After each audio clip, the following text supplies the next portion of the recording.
Classes कैसे हैं आप सब। मैं हूं माधवी और उम्मीद है आप सब बहुत अच्छे से पढ़ाई कर रहे होंगे। आपको सारे टॉपिक बहुत अच्छे से समझ में आ रहे होंगे।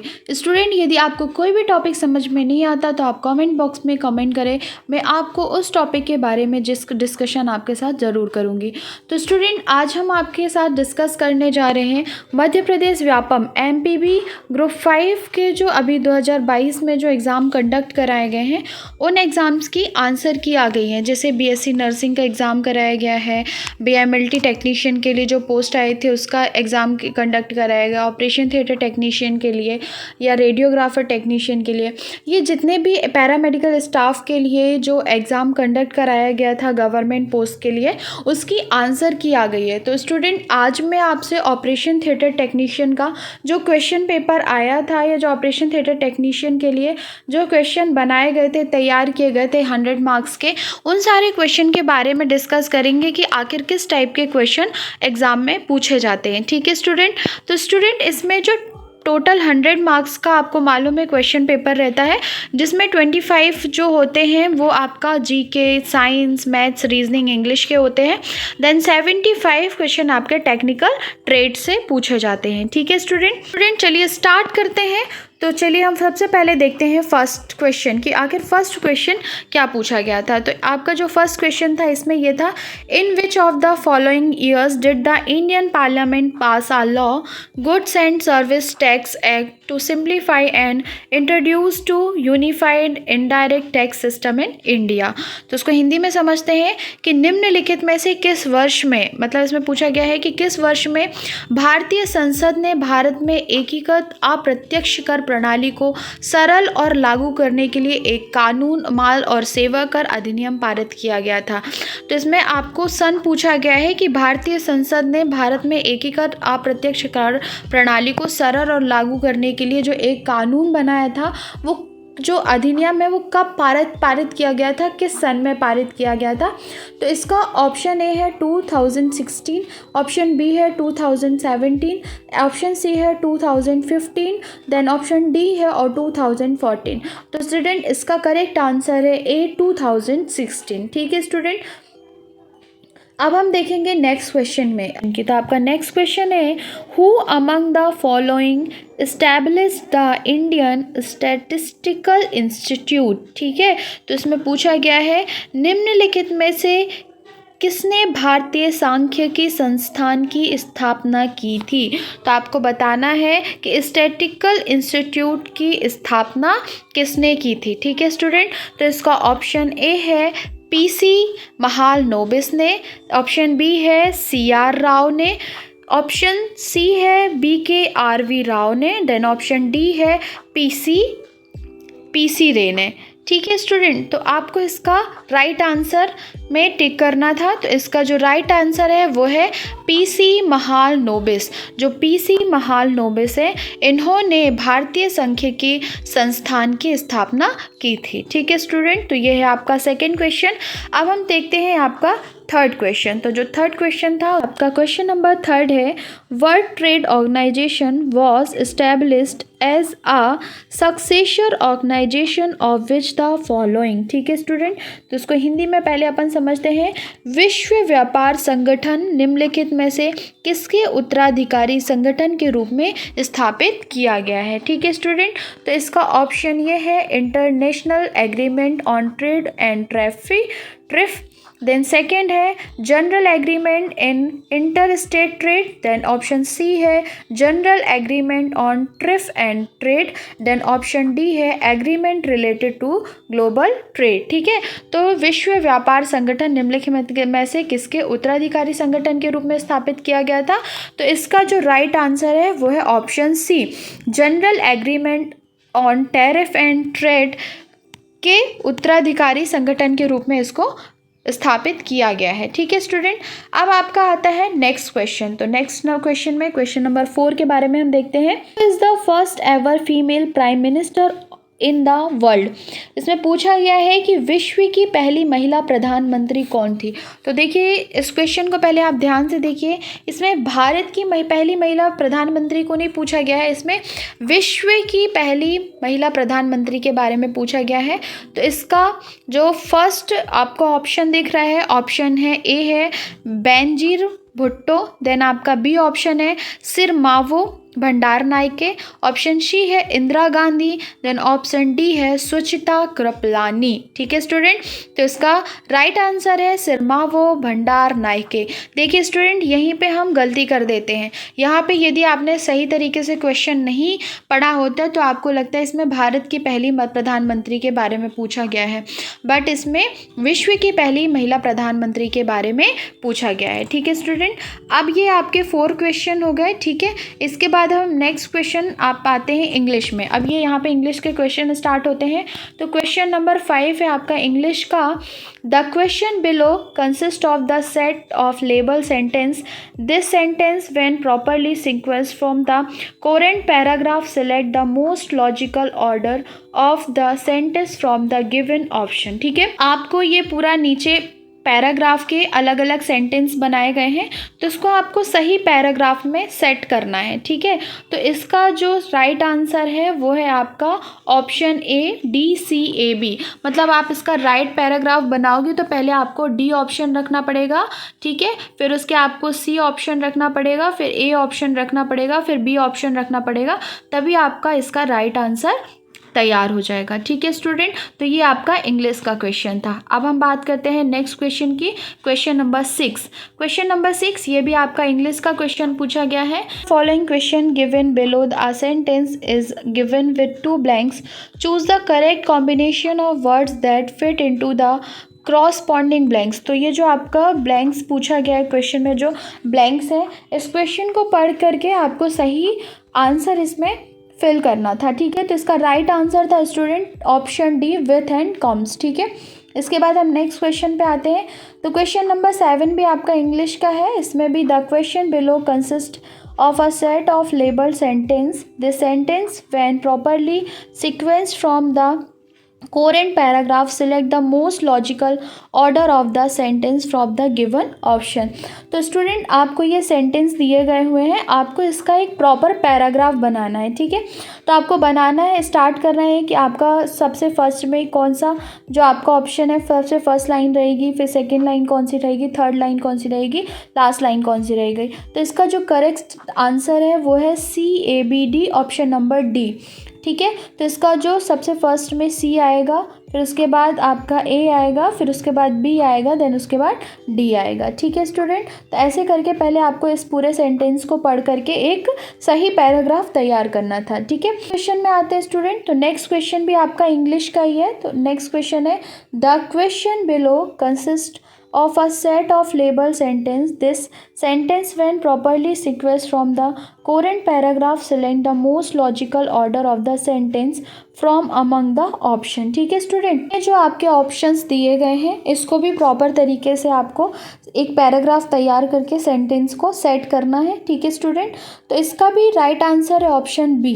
राइट आंसर है ऑप्शन बी। राइट आंसर में सबसे फर्स्ट में आपका पी आना है, फिर नेक्स्ट सेकेंड नंबर में आपका आर आना है, देन थर्ड नंबर में क्यू।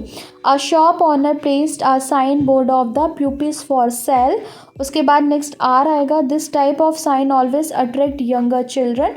देन उसके बाद क्यू आएगा, and to no surprise a boy saw the sign on approach the owner. ठीक है, तो ये आप इसका करेक्ट आंसर है ऑप्शन बी। ठीक है स्टूडेंट, अब हम बात करते हैं स्टूडेंट नेक्स्ट क्वेश्चन की। नेक्स्ट क्वेश्चन है आपका साइंस से। ठीक है, तो इसका नेक्स्ट क्वेश्चन है light year is a unit of. ठीक है, हिंदी में यदि बात करें प्रकाश वर्ष की एक इकाई है, तो लाइट ईयर का यूनिट क्या होता है, तो वो स्टूडेंट राइट आंसर है डिस्टेंस। प्रकाश वर्ष की क्या होती है, जो दूरी होती है वही प्रकाश वर्ष की यूनिट होती है या इकाई होती है। ठीक है स्टूडेंट, करते हैं स्टूडेंट साइंस के नेक्स्ट क्वेश्चन की। नेक्स्ट क्वेश्चन है question number 10, which of the following statement is not correct. आपको बताना है कि इसमें से ऐसा कौन सा स्टेटमेंट है जो करेक्ट नहीं है। तो इसका राइट आंसर ऑप्शन बी, एक अभिसारी लेंस की क्षमता ऋणात्मक होती है। ये इसका स्टेटमेंट सही नहीं है। ठीक है स्टूडेंट, नेक्स्ट क्वेश्चन है, for glass the refractive index of light is. कांच के लिए प्रकाश का सापेक्ष अपवर्तनांक क्या होता है। ठीक है, तो इसका ऑप्शन दिए हैं, ऑप्शन ए है 2, ऑप्शन बी है 0, ऑप्शन सी है 1.5, देन डी है वेरी क्लोज टू 1, 1 के करीब। तो इसका करेक्ट आंसर है ऑप्शन सी 1.5। ठीक है स्टूडेंट, अब हम बात करते हैं नेक्स्ट क्वेश्चन की। नेक्स्ट क्वेश्चन है आपका, नेक्स्ट क्वेश्चन भी साइंस से है, द मोस्ट इम्पॉर्टेंट और ऑफ आयरन इज। लोहे का सबसे महत्वपूर्ण अयस्क है। ठीक है, इसके ऑप्शन दिया है पायराइट, कैल्शियम, मैग्नेटाइट और गैलेनम। तो इसका राइट आंसर है मैग्नेटाइट। क्या है स्टूडेंट इसका राइट आंसर? मैग्नेटाइट। ठीक है स्टूडेंट, अब बात करते हैं हम नेक्स्ट क्वेश्चन की। तो जो आपका नेक्स्ट क्वेश्चन है ये मैथ्स का क्वेश्चन है। तो मैथ्स के क्वेश्चन को आपको स्टूडेंट सॉल्व करना पड़ेगा। Select the correct combination of mathematical sign to replace sign and to balance the given question. ठीक है, तो नीचे दिए गए समीकरण को संतुलित करने के लिए संकेत के स्थान पर सही गणितीय संकेत का चयन करें। ठीक है स्टूडेंट, तो आपको इसमें बताना है कि कब किसको किससे डिवाइड करेंगे, किससे इनटू करेंगे, देन कितना प्लस करने के बाद इक्वल टू इतना आएगा ना, कि 42 से कितना किसको डिवाइड करना है, या इनटू करना है, या मल्टीप्लाई करना है, या प्लस करना है, जिससे इक्वल टू 20 आना चाहिए। ठीक है, तो इसको सॉल्व करने के बाद इसका जो राइट आंसर आया वो है ऑप्शन डी। ऑप्शन डी में है कि 42 को 7 से पहले डिवाइड करेंगे, फिर 7 को 3 से मल्टीप्लाई करेंगे, फिर जितना भी आएगा 3 टू प्लस करेंगे, उसके बाद इक्वल टू आपका 20 आएगा। ठीक है स्टूडेंट, अब नेक्स्ट क्वेश्चन आता है आपका रीजनिंग से। रीजनिंग का क्वेश्चन है, select the related letter from the given alternatives. ठीक है, तो आपको दिए गए विकल्पों में से संबंधित अक्षरों का चयन करें। तो ये रीजनिंग का क्वेश्चन है स्टूडेंट, तो इसका राइट आंसर है ऑप्शन बी TYD, AFK, फिर उसके बाद EJO, फिर PUZ के बाद क्वेश्चन मार्क बनाया है, तो इसके बाद आएगा TYD। ठीक है स्टूडेंट, नेक्स्ट क्वेश्चन आता है आपका question number 15, in the given figure how many man cricketer are there. इसमें बताना है कि दी गई जो आपको आकृति दिख रही है इसमें मेल क्रिकेटर कितने हैं। ठीक है स्टूडेंट, तो ये भी आपका रीजनिंग का क्वेश्चन है। ठीक है, तो इसके ऑप्शन है, ए ऑप्शन है 36, बी ऑप्शन है 28, ऑप्शन सी है 30, देन ऑप्शन डी है 22। तो इसका राइट आंसर है ऑप्शन 30। ठीक है स्टूडेंट, अब हम बात करते हैं नेक्स्ट क्वेश्चन की। तो नेक्स्ट क्वेश्चन है आपका, was 32 year of age when he had he first son, his wife was 35 year of age when his son attended the age of 7 year, the difference between the age of the father and the mother। तो इसमें पूछा गया है एक आदमी की जो आयु है 32 वर्ष थी जब उसके पहले बेटे का जन्म हुआ, और जब उसका बेटा 7 वर्ष का था तो उसकी पत्नी की आयु 35 वर्ष की थी। तो माता और पिता की आयु में अंतर बताइए। ठीक है, तो ये रीजनिंग का क्वेश्चन है, आपको इसका डिफरेंस निकालना था।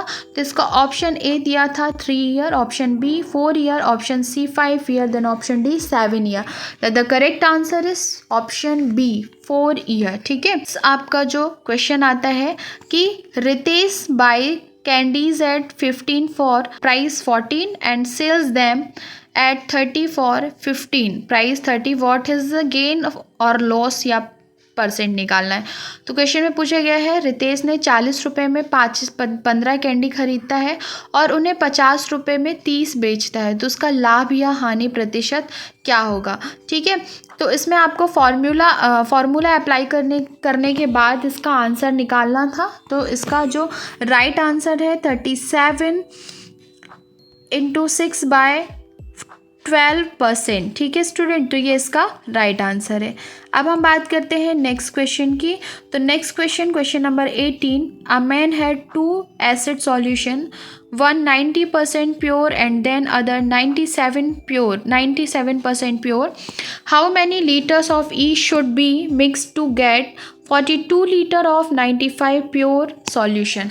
तो क्वेश्चन पूछा गया है, एक आदमी के पास 2 अम्लीय विलयन ए और बी हैं, एक 90% प्योर है और दूसरा 97% प्योर है।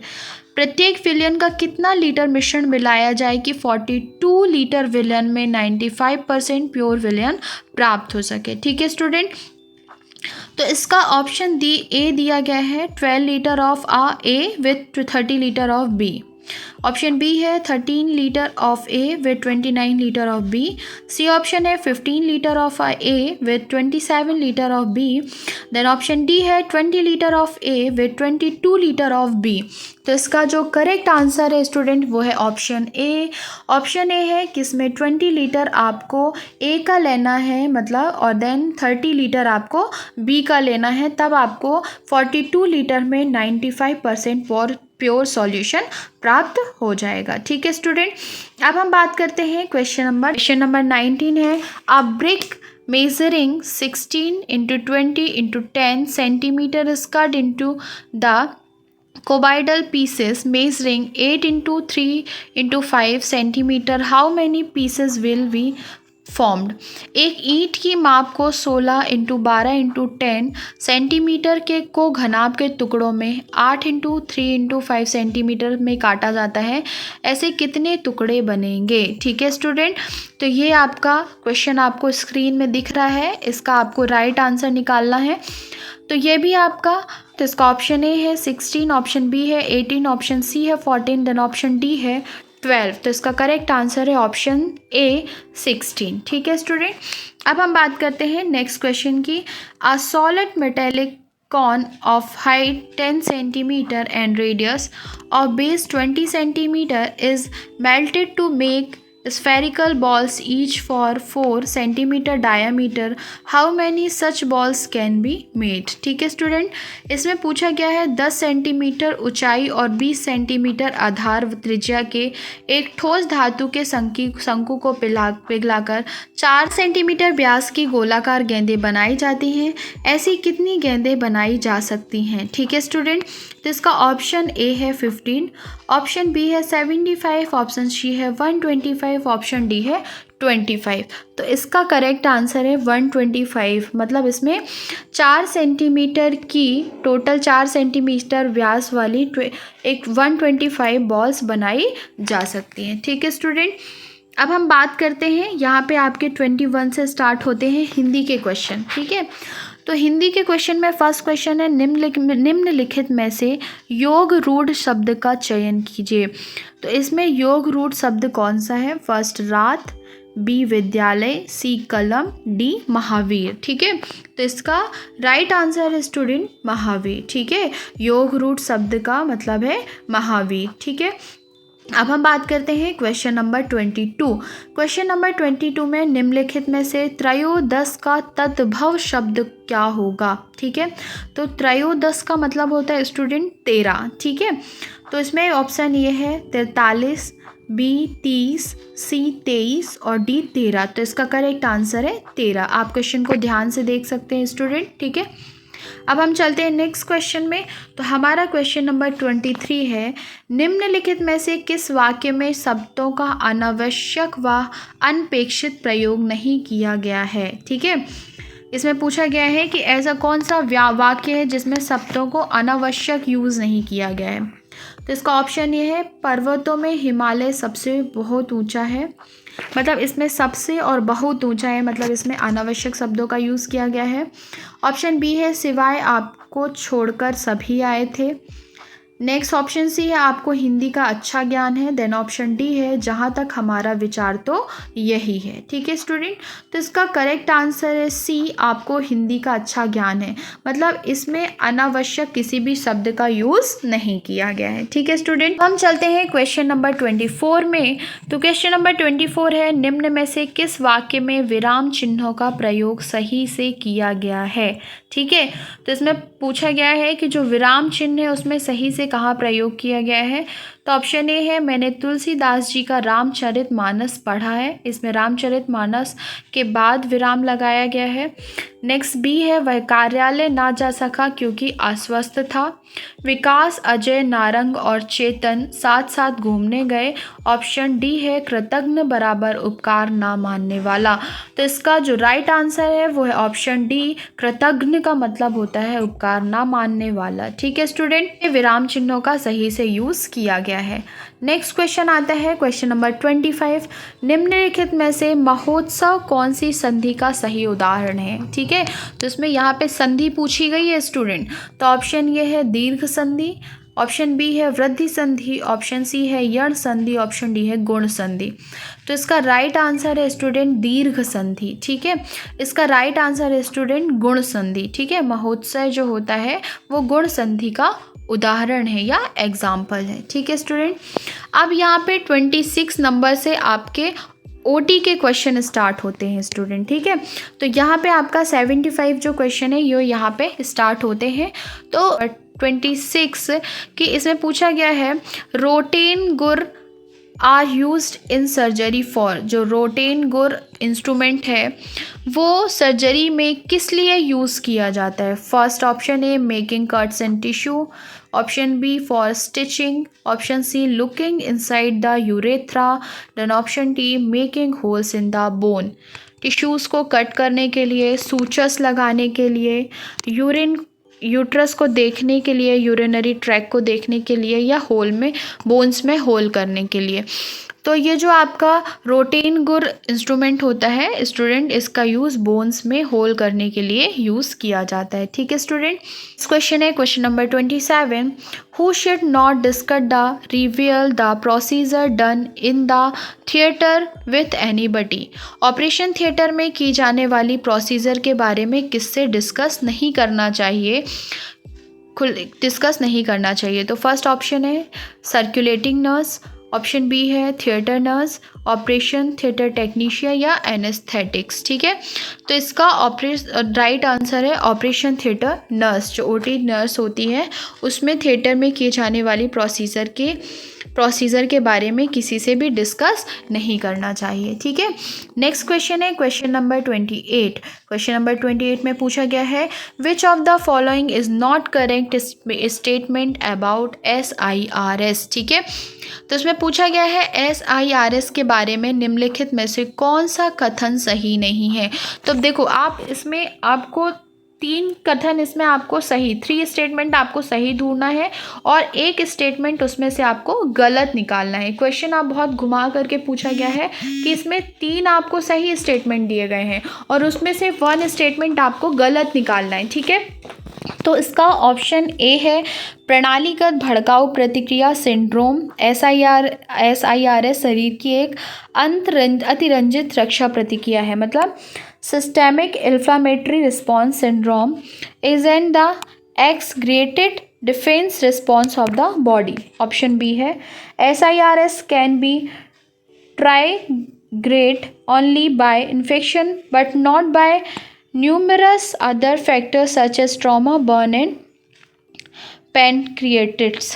SIRS केवल इन्फेक्शन से शुरू हो सकता है लेकिन आघात, जलन, अग्न्यशोथ जैसी कोई अन्य कारकों से नहीं। ठीक है, तो ये इसमें ये वाला जो स्टेटमेंट है ऑप्शन बी, ये स्टेटमेंट SIRS के बारे में सही नहीं है। तो इसका राइट आंसर ऑप्शन बी होगा। ठीक है स्टूडेंट, अब हम आते हैं नेक्स्ट क्वेश्चन में। तो of the following factors is not considered vital by nursing staff before the operation. ठीक है, पूछा गया है कि ऑपरेशन से पहले, सर्जरी के पहले नर्सिंग स्टाफ द्वारा निम्नलिखित में से किस स्टेटमेंट को सही नहीं माना जाता है या बहुत ज़्यादा इंपॉर्टेंस नहीं दी जाती।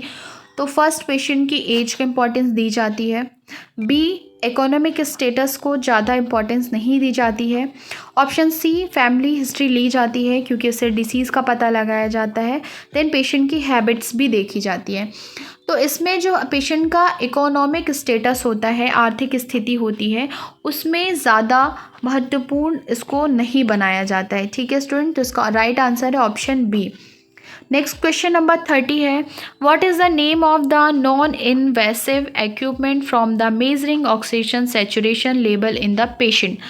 पेशेंट में ऑक्सीजन संतृप्त स्तर को मापने के लिए गैर इन्वेसिव उपकरण का क्या नाम है। ठीक है, ऑक्सीजन किस में मेज़र किया जाता है? फर्स्ट है pulmonary function test, B blood examination, C pulse oximeter और डी एबीजी एनालिसिस। तो इसका करेक्ट आंसर है पल्स ऑक्सीमीटर के थ्रू पेशेंट की पल्स मेज़र की जाती है।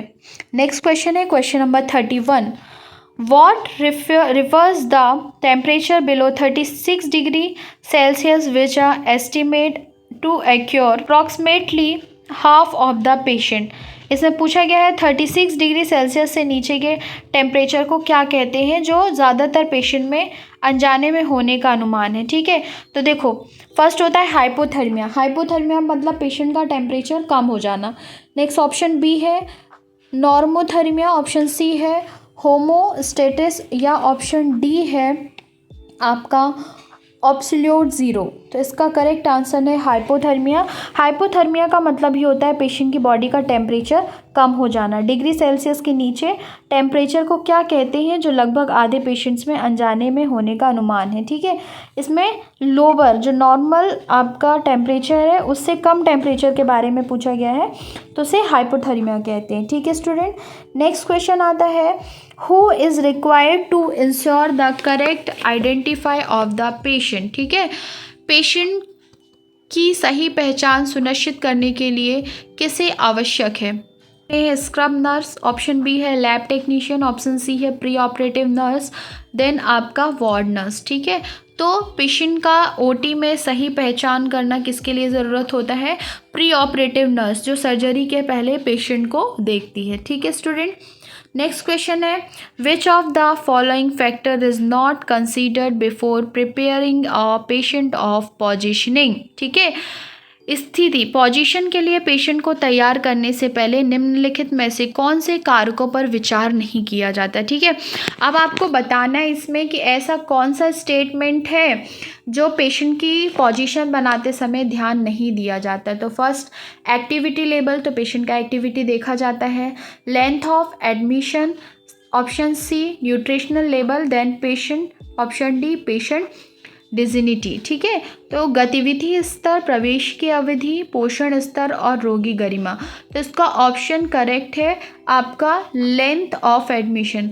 पेशेंट का पोजीशन बनाते समय पेशेंट का लेंथ ऑफ एडमिशन नहीं देखा जाता है। ठीक है स्टूडेंट, नेक्स्ट आता है क्वेश्चन नंबर 34 क्वेश्चन है, इन cases wherein the anemia is not controlled what is given to the patient prior to surgery। ठीक है, जब ऐसी कोई प्रॉब्लम होती है, ऐसे मामलों में जिनमें एनीमिया नियंत्रित नहीं होता, तो सर्जरी से पहले पेशेंट को क्या दिया जाता है? मतलब यदि पेशेंट की सर्जरी करना है और पेशेंट में बहुत ज़्यादा एनीमिया है, तब उस कंडीशन में पेशेंट को क्या देंगे? डेक्सटोज देंगे या प्लेटलेट्स देंगे या आरबीसी देंगे या ग्लूकोज देंगे? तो स्टूडेंट एनीमिया हो जाने पर पेशेंट को आरबीसी दिया जाता है, रेड ब्लड सेल्स प्रोवाइड की जाती हैं। ये इसका करेक्ट आंसर है। देन नेक्स्ट क्वेश्चन हम देखते हैं question number 35, in which disease a stroke may complicate asepsally in elderly patient with severe intracranial extracranial disease fact with the functions in the blood pressure। ठीक है, तो इसमें question है, किस बीमारी में रक्तचाप में उतार चढ़ाव के साथ गंभीर इंट्राक्रेनियल और एक्स्ट्राक्रेनियल बीमारी वाले बुजुर्गों में मरीजों में स्ट्रोक जटिल हो जाता है। ठीक है, तो ऐसे कौन से डिसीज़ होती है जिसमें बीपी कम रहता है और बढ़ता जाता है या कम होता जाता है, और पेशेंट को इंट्राक्रेनियल या एक्स्ट्रा क्रेनियल बीमारी भी हो सकती है ओल्ड एज पेशेंट में। ठीक है, तो इसका ऑप्शन ए है सेरेब्रोवास्कुलर डिसीज़, ऑप्शन बी है रेस्पिरेटरी डिसीज़, ऑप्शन सी है कार्डियोवास्कुलर डिसीज़ और ऑप्शन डी है जॉइंटिस। तो इसका जो सही आंसर है वो है सेरेब्रोवास्कुलर डिसीज़। सेरेब्रोवास्कुलर डिसीज़ में पेशेंट का बीपी बढ़ता या ज़्यादा या कम होता रहता है और इसमें पेशेंट को इंटरक्रेनियल या एक्स्ट्रा क्रेनियल वाली बीमारी भी पेशेंट को हो सकती है। ठीक है स्टूडेंट। नंबर 36 है which position is use for breast surgery. तो इसमें पूछा गया स्टूडेंट कि ब्रेस्ट सर्जरी में पेशेंट को किस टाइप की पोजीशन दी जाती है ब्रेस्ट सर्जरी में। ठीक है, तो इसका फर्स्ट क्वेश्चन ऑप्शन है लैटरल पोजीशन, ऑप्शन बी है ट्रेंडिलैंडबर्ग पोजीशन, ऑप्शन सी है लिथोटॉमी पोजीशन, ऑप्शन डी है सेमी फाउलर पोजीशन। तो इसका करेक्ट आंसर है सेमी फाउलर पोजीशन। पेशेंट की ब्रेस्ट सर्जरी में, जब किसी भी पेशेंट की ओटी में ब्रेस्ट सर्जरी कराना होता है तब पेशेंट को सेमी फाउलर पोजीशन में रखा जाता है। द नेक्स्ट क्वेश्चन है question number 37 which form of light has the ability to adjust the position and brightness and beneficial for awake patient।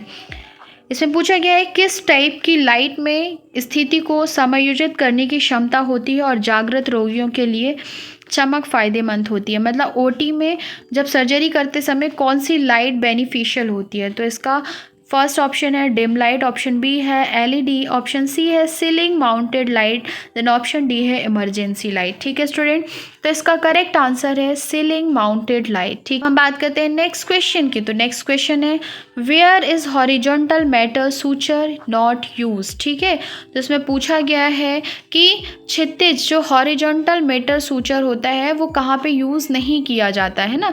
तो आपको बताना है, इसमें ये नहीं पूछा गया है कि हॉरिजॉन्टल मेटल सूचर कहाँ पे की जाती है, इसमें पूछा गया है कहाँ पे नहीं की जाती। तो इसका फर्स्ट ऑप्शन है A forearm, option B skin, option C abdomen, option D chest. तो इसका करेक्ट आंसर है ऑप्शन बी स्किन। ठीक है स्टूडेंट, नेक्स्ट क्वेश्चन आते हैं। इस क्वेश्चन में आते हैं 39 क्वेश्चन में which has become a dominant aspect that aims to deliver blood components to resemble whole blood. ठीक है स्टूडेंट, तो कौन सा एक प्रमुख पहलू बन गया है जिसका उद्देश्य रक्त घटकों को पूरे ब्लड के समान बनाना है। ठीक है, तो इसका फर्स्ट ऑप्शन है हीमोस्टैटिक पुनर्वसन। ठीक है, नेक्स्ट है आपका ब्लड प्रेशर, थर्ड है आपका प्रेशर, देन ऑप्शन डी है टेम्परेचर। ठीक है, इसका राइट आंसर है हीमोस्टैटिक रेसिस्टेशन। ठीक है, बात करते हैं हम नेक्स्ट क्वेश्चन की। तो क्वेश्चन नंबर 14 में आते हैं हम। क्वेश्चन नंबर 40 है the documentation related to the positioning should include. ठीक है, पोजीशन से संबंधित दस्तावेजों में शामिल होना चाहिए। पेशेंट ए है the patient skin condition, option B है who is positioning the patient, option C है the placement of safety strap, option D है patient positioning and equipment to be use. ठीक है स्टूडेंट, ये क्वेश्चन को आप ध्यान से देख सकते हैं। क्वेश्चन आपको हिंदी और इंग्लिश दोनों में शो रहा है। तो इसका करेक्ट आंसर है कि जब पोजीशन का जो भी दस्तावेज होता है उसमें पेशेंट की पोजीशन एंड इक्विपमेंट, मतलब किस टाइप से पेशेंट को पोजीशन दिलाई जा रही है और पोजीशन दिलाते समय किस किस इक्विपमेंट का यूज़ किया जाता है, ये सारी चीज़ें देखी जाती हैं। ठीक है स्टूडेंट, अब हम बात करते हैं नेक्स्ट क्वेश्चन की। तो नेक्स्ट क्वेश्चन है आपका क्वेश्चन नंबर 41। क्वेश्चन नंबर 41 में आपसे पूछा गया है which of the following is not an essential part of the duty of an OT technician. ठीक है, तो इनमें से कौन सा ओटी टेक्नीशियन का कार्य में शामिल नहीं किया गया है ना। तो देखो, स्टरलाइज करना पेशेंट का काम होता है। ठीक है, इंपॉर्टेंट काम होता है। एफिशिएंसी भी ओटी टेक्नीशियन का इंपॉर्टेंट वर्क है ना। पंक्चुअलिटी, समय की पाबंदी भी ओटी टेक्नीशियन के लिए बहुत इंपॉर्टेंट है। पर जो हाउस कीपिंग होता है ये ओटी टेक्नीशियन का वर्क नहीं होता है। ठीक है, तो इसका द राइट आंसर है हाउस कीपिंग। नेक्स्ट क्वेश्चन की बात करते हैं। Question number 42 what occur when the skin of the patient's body dragate across the operation table theater than a braid। ठीक है, क्या होता है जब पेशेंट के शरीर की त्वचा को ऑपरेटिंग टेबल पर घसीटा जाता है? तो कहने का मतलब यदि आप किसी पेशेंट को ओटी टेबल पर घसीटोगे, ठीक है, तो पेशेंट की बॉडी में क्या होगा? मॉइस्चर, फर्स्ट ऑप्शन है मॉइस्चर, ऑप्शन बी है prevention of injury, option C है प्रेशर, देन ऑप्शन डी है फ्रिक्शन। ठीक है, तो ना ही पेशेंट की बॉडी में नमी होगी, ना ही पेशेंट की बॉडी में इंजरी को आप प्रिवेंट कर पाओगे, ना ही इसमें दबाव। इसका राइट आंसर है फ्रिक्शन। जब आप पेशेंट को एक जगह से दूसरी जगह पर टेबल पर घसीटोगे तो पेशेंट की बॉडी में फ्रिक्शन होगा, घर्षण होगा। नेक्स्ट क्वेश्चन है question number 43, what is the most general side of giving an spinal anaesthesia? तो इसमें पूछा गया है कि जो स्पाइनल एनेस्थीसिया है वो बॉडी के किस साइड में दिया जाता है? ऑप्शन ए है लंबर 3 लंबर 4 के बीच में, ऑप्शन बी है लंबर 5 लंबर 6 के बीच में, ऑप्शन सी है लंबर 2 लंबर 3 के बीच में, ऑप्शन डी है लंबर 1 एंड लंबर 2 के बीच में। तो इसका करेक्ट आंसर है option A, lumbar 3 and lumbar 4 के बीच में स्पाइनल एनेस्थीसिया दिया जाता है। ठीक है स्टूडेंट, क्वेश्चन नंबर 45 में हम चाहते हैं। क्वेश्चन नंबर 45 है, the proper tray setup in operation theatre help in.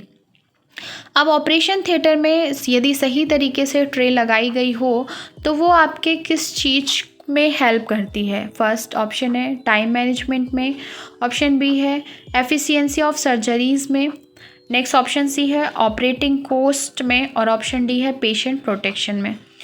तो इसका करेक्ट आंसर है कि यदि सही तरीके से ट्रॉली सेट होती है तो ये हमारे टाइम मैनेजमेंट में हेल्प करती है। अब हम बात करते हैं नेक्स्ट क्वेश्चन की। नेक्स्ट क्वेश्चन है question number 45, what is the use of capnography monitor in operation theatre? ठीक है, जो ऑपरेशन थिएटर में कैप्नोग्राफी किस चीज़ के लिए यूज़ की जाती है? ऑप्शन ए है पेशेंट को इलेक्ट्रोलाइट प्रोवाइड करने में, ऑप्शन बी है कार्बन डाइऑक्साइड मेज़र करने में, ऑप्शन सी है ऑक्सीजन लेवल मेज़र करने में, ऑप्शन डी है ईसीजी मेज़र करने में। तो इसका करेक्ट आंसर है ऑक्सीजन लेवल मेज़र करने में। कैप्नोग्राफी का यूज़ ऑक्सीजन लेवल मेज़र करने में यूज़ की जाती है। अब हम बात करते हैं क्वेश्चन नंबर 46 की। क्वेश्चन नंबर 46 है, which level of surgery does not cause risk to patient independent of anaesthesia? किस स्तर की सर्जरी से एनेस्थीसिया से स्वतंत्र रोगियों के लिए जोखिम नहीं होता? तो जो लेवल 1 का एनेस्थीसिया होता है वो पेशेंट के लिए ज़्यादा जोखिम नहीं होता है। नेक्स्ट आता है आपका क्वेश्चन है 47 क्वेश्चन की बात करेंगे। क्वेश्चन नंबर 47 की बात करेंगे, विच of the following statement is correct about the crystalloid IV fluid? इसमें पूछा गया है निम्नलिखित में से कौन सा स्टेटमेंट है जो आईवी फ्लूइड्स के लिए सही है? ठीक है स्टूडेंट, तो देखिए इसमें थोड़ा सा जो ऑप्शन है वो ऑप्शन सही तरीके से नहीं दिए गए हैं। इसका ऑप्शन ए है ringer lactate as which contain sodium chloride potassium calcium lactate is not an example of IV fluids. तो इसमें बताया गया है कि आरएल आईवी फ्लूइड का एग्जाम्पल नहीं है। ठीक है, नेक्स्ट है it is use for aggressive fluid replacement. इसका यूज़ आक्रामक द्रव प्रतिस्थापन के लिए किया जाता है। ऑप्शन सी है this are the most common type of IV fluid. तो देखो इसमें सही स्टेटमेंट जो नहीं है वो पूछा गया है। ठीक है, तो स्टूडेंट इसमें जो सही स्टेटमेंट है वो पूछा गया है। तो वैसे इसका जो राइट आंसर है, अभी इसमें थोड़ा सा डाउटफुल क्वेश्चन है, तो इसका जो अभी आंसर की के बाद जब कट ऑफ आएगा तब इसमें पता चलेगा कि इसमें राइट आंसर क्या होगा। नेक्स्ट क्वेश्चन है question number 48, who is the authorised person to take consent from the patient? ठीक है, तो इसमें पूछा गया है कि पेशेंट से कंसेंट लेने के लिए अधिकृत व्यक्ति कौन है, मतलब पेशेंट से कंसेंट कौन ले सकता है? ऑप्शन ए है सर्कुलेटिंग नर्स, ऑप्शन बी है स्क्रब नर्स, ऑप्शन सी है operating surgeon, then option D है एनेस्थेटिस्ट। ठीक है स्टूडेंट, तो इसका राइट आंसर है ऑपरेशन थिएटर सर्जन। जो सर्जन होते हैं उनको कंसेंट फॉर्म लेने के लिए वो ऑथराइज्ड होते हैं। ठीक है स्टूडेंट, अब हम बात करते हैं नेक्स्ट क्वेश्चन की। Question number 49, under which category a surgery perform to counter the acute onset one clinical deter organization of organ survival put? इसमें पूछा गया है किस श्रेणी के तहत अंग या अंग के जीवित रहने की तीव्र शुरुआत या नैदानिक गिरावट का मुकाबला करने के लिए सर्जरी की जाती है। तो मतलब तुरंत यदि आपको किसी भी अर्जेंट में सर्जरी करना है तो उसको हम क्या बोलेंगे, urgent surgery, immediate surgery, elective surgery या इमरजेंसी सर्जरी। तो इसका जो राइट आंसर है वो स्टूडेंट है अर्जेंट सर्जरी। इसमें पेशेंट की अर्जेंट सर्जरी की जाती है।